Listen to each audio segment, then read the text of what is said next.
Hi friends, my name is Kanaya Patel. In this video, we'll study chapter number 3, Glimpses of the Past of Class 8 NCERT English Textbook. दोस्तों मेरा नाम कन्हैया पटेल है। इस chapter में हम तीसरा पार्ट करेंगे ग्लिम्सेस ऑफ द पास्ट। ये 8वीं कक्षा की इंग्लिश NCERT टेक्स्ट बुक में से है।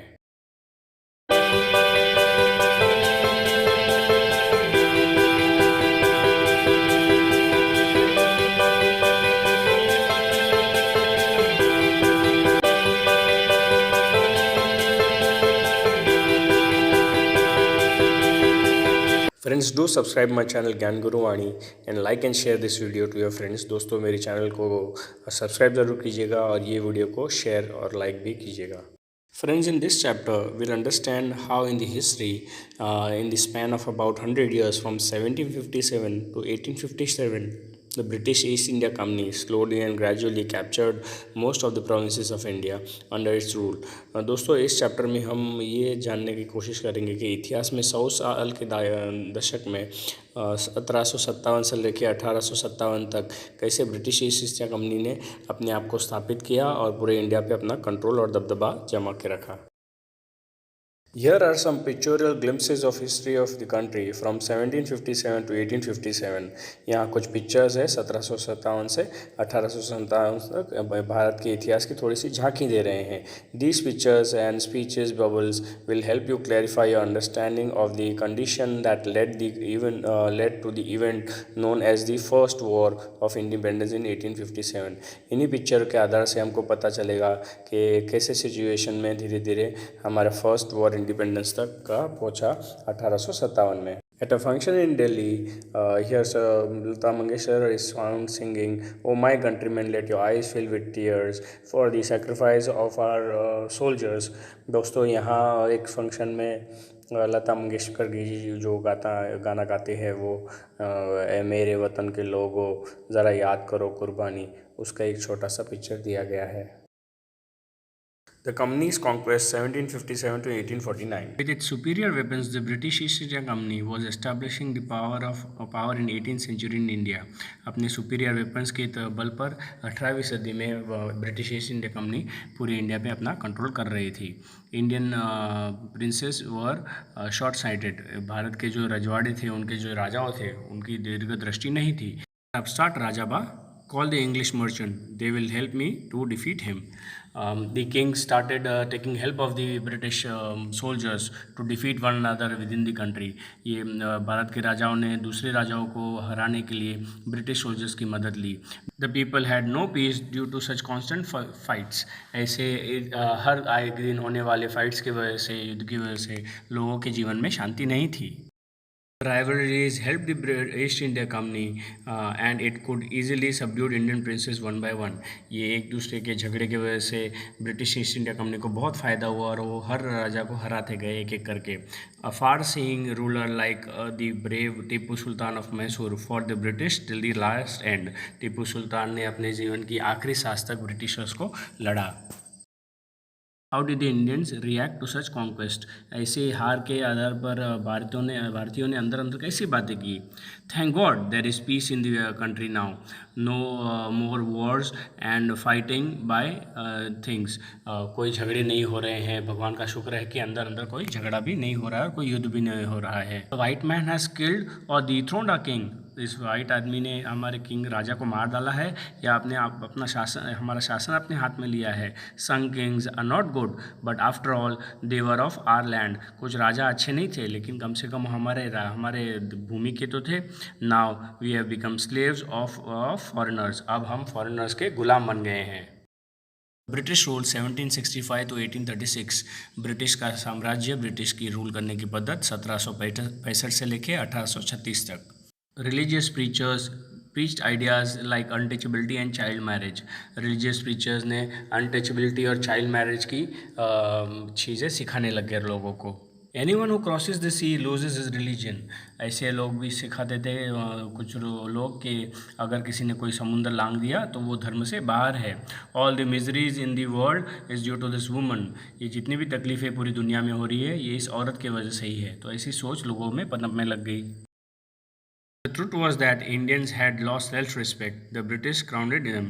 सच बात ये थी कि भारतीयों ने अपनी सेल्फ रिस्पेक्ट खो दी थी। इसका पूरा फ़ायदा ब्रिटिशर्स ने उठाया। सो एक ब्रिटिश ऑफिसर दूसरे को कहता था, the natives are unworthy of truth, incapable of honesty.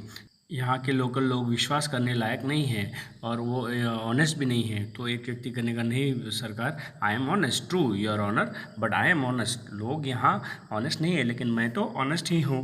Being merchants, the British wanted quick profit. Their heavy taxes forced farmers to abandon their fields. व्यापारी होने की वजह से इन ब्रिटिशर्स को बहुत जल्द ही मुनाफा चाहिए था, लेकिन उनके टेक्निक की वजह से और इतने दबाव की वजह से किसानों को अपनी ज़मीनें छोड़नी पड़ी थी। Your man are taking all my crop, आपके लोग मेरा सारा अनाज लेके जा रहे हैं। You are still in arrears, if you don't pay next week I take you to jail. किसान कहने के कि आपको लोग, आप मेरा सारा अनाज लेके जा रहे हैं। तो वहाँ से मर्चेंट्स और ब्रिटिशर्स का रिप्लाई मिलने का कि आपके सूद अभी भी बाकी है और ब्याज भी बाकी है, अगर आप अगले हफ्ते तक नहीं दोगे तो मैं आपको जेल भेज दूंगा। Still the British invented other methods which gave them more profit. ऐसे और बहुत सारी तकनीकें ब्रिटिश उत्पादन करते ही गए जिससे उनको ज़्यादा से ज़्यादा मुनाफा मिलता रहे। The goods manufactured in England should not have any import duty when brought to India. तो ऐसे भी रूल बना दिए कि जो गुड मैन्युफैक्चर होती थी इंग्लैंड में, अगर उसको भारत में लाओ तो कोई टैक्स नहीं होना चाहिए था। अ गुड आइडिया है, ये एक अच्छा विचार है। The east India company's laws began to cripple Indian industries को ये सारे नियम बहुत ही खतरनाक थे और विनाश करने लग गए इस इंडस्ट्री का। Inevitably famines followed between 1822 and 1836 15 lakh Indians died due to starvation. 1822 से 1836 तक 15 लाख भारतीय भूखमरी की वजह से मर गए। The British policies ruined the export artisans of their business. British policies ने एक्सपोर्ट आर्टिशंस का बिजनेस भी तबाह कर दिया था। राजा राम मोहन रॉय 1772 टू 1833, 1772 से लेके 1833 के टाइम पर Raja Ram Mohan Roy a learned man of Bengal understood what was wrong with the country. एक पढ़े लिखे व्यक्ति राजा राम मोहन रॉय को पता चला कि देश में क्या गलत चल रहा है। Let us not despair ourselves, our Asian culture is great and we have capability of great achievements. We must first reform our society, superstitions have ruined us. तो वो कहते थे कि हमारे पास हमारा जो कल्चर है, संस्कृति है, वो बहुत ही समृद्ध रही है और हमारे अचीवमेंट्स बहुत महान है। ये सब चीज़ सोसाइटी में पहले रुक जानी चाहिए, जितने भी रिफॉर्म्स है और सुपरस्टिशंस है उनको रोकना चाहिए और इसी के बलबूते पर हम आगे बढ़ सकते हैं। और ऐसी बातें वो अपने वाइफ से भी करने के, he told his wife, cows are of different colors but the color of their milk is white. Different teachers have different opinions but the essence of every religion is same. दूध गाय का colour, हर गाय का colour अलग होता है लेकिन दूध का colour एक ही होता है। टीचरों का, हर जितने गुरु हैं, धर्म गुरु हैं, उनका सिखाने की पद्धत तो अलग हो सकती है लेकिन हर धर्म एक ही बात सिखाता है, ऐसा राजा राम मोहन राय का मानना था। He was attracted by science and modern knowledge. विज्ञान और मॉडर्न नॉलेज के से वो बहुत ही प्रभावित थे। Knowledge should be practical and scientific, उनका ये मानना था कि ज्ञान जो है वो प्रैक्टिकल होना चाहिए और साइंटिफिक भी होना चाहिए। Started newspapers but the suspicious Britishers stopped it in 1823। उन्होंने न्यूज़पेपर भी प्रिंट करना स्टार्ट किया लेकिन ये शंकास्पद वाले ब्रिटिशर्स ने 1823 में उसको बंद कर दिया। Crossed the sea and went to England to see what the Britishers were made powerful. उन्होंने समुद्र लांघ के ये जानने की कोशिश की, ये ब्रिटिशर्स पावरफुल क्यों है। He told them, we accept your rulers and you must accept our subject, but they remember that responsibility of the ruler is to owe his subject. तो उन्होंने वहाँ उनको बताया कि हम आपका शासन स्वीकार करते हैं लेकिन ये आपकी जवाबदारी है कि आप हमारा देखभाल भी रखें। ऑपरेशन 1765 टू 1835, 1765 से 1835 तक जो दबदबा उन्होंने बना के रखा था ब्रिटिशर्स ने, उसके बारे में। The Britishers continue to oppress Indians. In 1818 they had pass the regulation act 3, under it and any Indian could be jailed without trial in the court. उन्होंने बाद में 1818 में एक नियम भी लाया जिसके अंतर्गत, रेगुलेशन एक्ट के अंतर्गत, किसी भी भारतीय को आप जेल में डाल सकते हो कोर्ट में उपस्थित किए बगैर। All the time Britishers officers in India drew big salaries and also made fortunes in private business. ये ब्रिटिशर्स ऑफिसर्स ने इस समय के दरमियान बहुत बड़ी बड़ी सैलरी लिया करने के और उन्होंने अपना प्राइवेट बिजनेस भी बड़ा और व्यापक कर दिया था। By 1829, Britishers were exporting British goods worth of rupees 7 crores to India. 1829 तक ब्रिटिशर्स 7 करोड़ रुपए के गुड्स इंडिया को एक्सपोर्ट किया करते थे.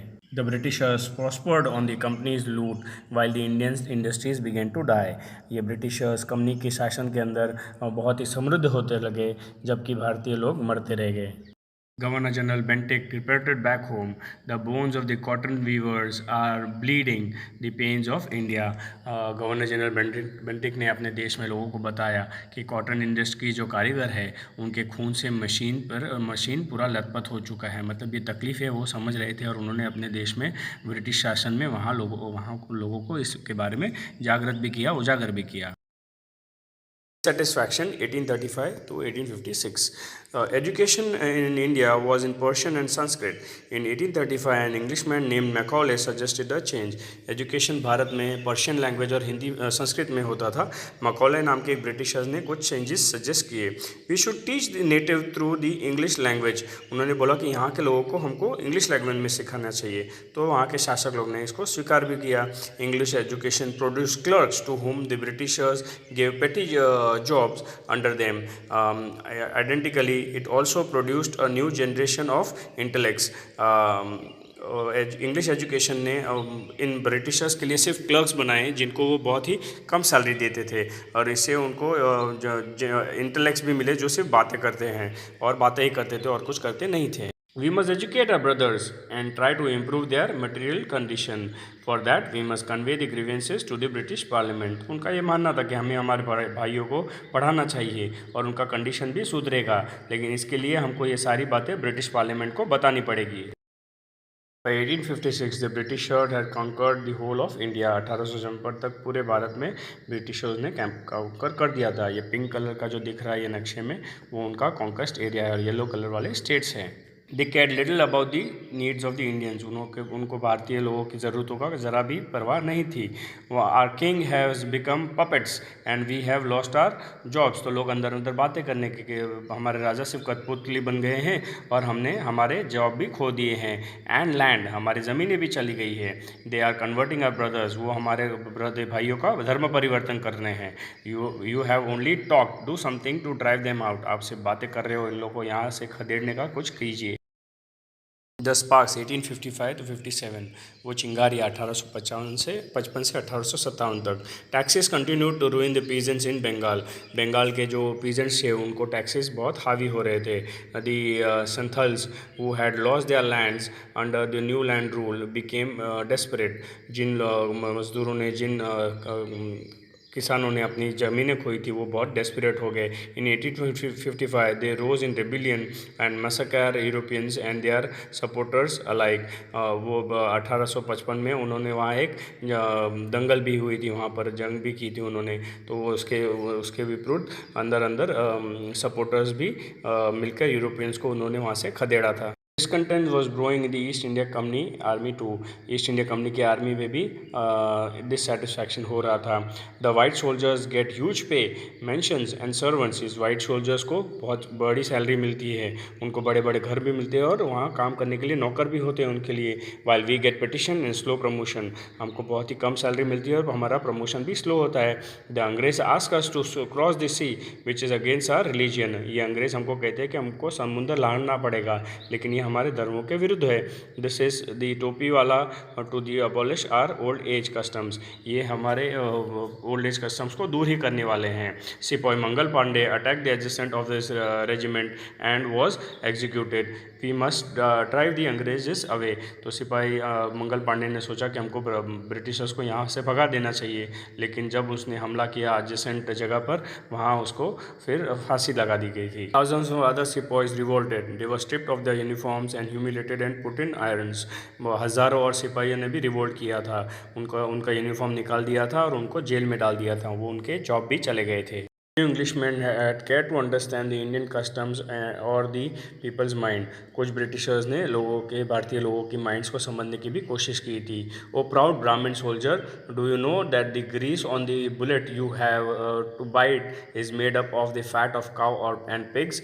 तो किसी ने अंदर अंदर बात भी करके लगे कि आपको पता है जिस गोली को आपको तोड़ना पड़ता है अपने मुंह से वो गाय की चर्बी से और डुक्कर की चर्बी से बनती है. What? Brahmin said. The whites have deceived us too.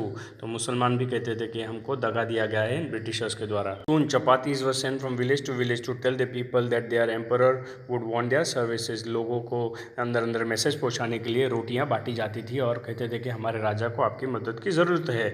Yes, my village will be ready. और वो वहाँ से संदेश भी पॉजिटिव मिलने के. Similarly, lotus flowers circulated among the Indian soldiers. भारतीय सोल्जर्स के अंदर अंदर भी लोटस फ्लावर्स एक्सचेंज होने लग गए. टू द फॉरेनर्स की मौत होनी चाहिए. The message gave all help and shelter to the patriots. जितने भी पेट्रियट्स थे जो राष्ट्र के लिए अपना जान देने के लिए तैयार थे उनको पूरी मदद मिलती थी. रिवोल्ट 1857 1857 की पहली क्रांति. There was a revolt in the outbreaks of Meerut. Meerut के बाद एक बहुत बड़ा रिवोल्ट हुआ था जब सोल्जर्स और अंग्रेज सोल्जर्स के बीच में जंग हो गई. द सिपाहीज मार्च टू दिल्ली. ये सिपाहीज मार्च करके दिल्ली तक पहुंच गए और वहां बहादुर शाह जफर को रिपोर्ट भी किया उन्होंने. The rebellion spread wider. ये लड़ाई बहुत लोगों तक पहुंचने लग गई. लोग जागरूक होने लग गए. The many landlords had lost their lands because of the British policies and they were sore. बहुत सारे लैंडलॉर्ड्स ने ज़मींदार ने अपनी ज़मीन भी खो गई दी थी और वो भी बहुत तकलीफ में थे. The white man's rules must end. उनका ये सोचना था कि वाइट लोगों का शासन उनके नियम ख़त्म होने चाहिए. Yes we will all help you. और हम आपकी मदद करेंगे. ऐसे अंदर अंदर लोग एक दूसरे को सपोर्ट करने लग गए थे. The fight for freedom, 1857. Many former rulers like Begum Harat Mahal of Lucknow were bitter. बेगम जो लखनऊ की थी वो भी एक सख्त थी. The white man has taken away my kingdom. उनको पता चला था कि उनका राज्य ये ब्रिटिश लोगों ने ले लिया है. They join the upsurge against the foreigners के अगेंस्ट वो सब एक होने लग गए. Popular leaders like Maulvi Ahmadullah of Faridabad told the people. Faridabad के मौलवी अहमदुल्ला ने लोगों को बताया. Rise brothers rise, the angrez are ruling our land. लोगों को जागरूक होने को लिए कहा. The people rose everywhere in Bareilly Kanpur and Allahabad. Bareilly Kanpur और इलाहाबाद में भी लोग जागरूक हो गए. Azimullah Khan told Tatya Tope, we should have Peshwa Nana Sahib as a leader in this war of independence. Azimullah Khan ने तात्या तोपे को कहा था कि हमको नाना साहेब पेशवा को हमारा लीडर बनना चाहिए इस स्वतंत्रता की लड़ाई में. The patriots pronounce upon the British and fought pitched battles all over the north India. North India में बहुत सारी लड़ाइयाँ ब्रिटिश के साथ होने लग गई. 80 years old Khushwant Singh of Bihar received a bullet on his wrist. 80 साल के खुशवंत सिंह के हाथ पर भी एक बुलेट लगी थी. Mother Ganga, this is my last offering to you. और उनका कहना था माता गंगा कि ये मेरी लास्ट देन है आपके लिए. दोस्तों हमारे इतिहास के पन्नों की छोटी सी झांकी यहाँ हमने देखी. Friends we saw small sight of how the history of India was and I hope you understood this chapter clearly. If not please revisit the video again. दोस्तों आशा करता हूँ कि आपको ये चैप्टर समझ में आया हो. अगर नहीं तो वीडियो को फिर से ज़रूर प्ले कीजिएगा. Thanks for being with Gyan Guruvani. Do share like and subscribe my channel and share this video. दोस्तों अगली वीडियो में मिलते हैं. थैंक्स. बाय.